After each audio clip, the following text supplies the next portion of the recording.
大家而家可以喺網上揾到彗星 Ananin 嘅紅外線影像。首先喺網上尋找 JPL Ananin， 就能夠去到美國太空總署 NASA 有關彗星 Ananin 詳細資料嘅網頁。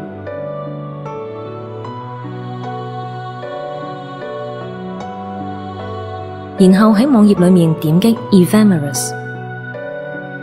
進入頁面之後，喺網頁點擊 Time Span 嘅 Change。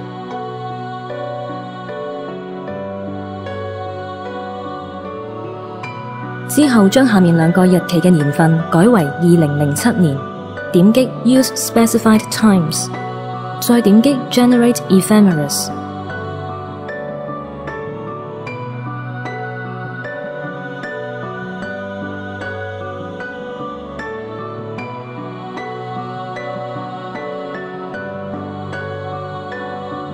然後複製其中一個坐標，再開 Google Earth。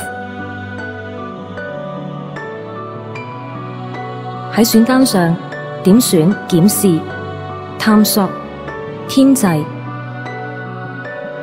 再喺目的地貼上坐標。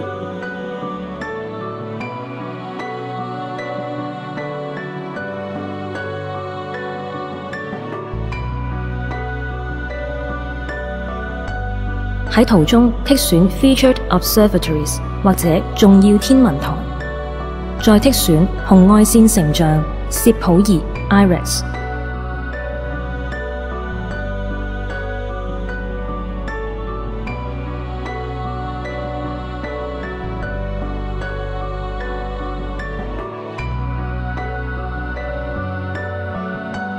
就能夠睇到彗星 Ananin。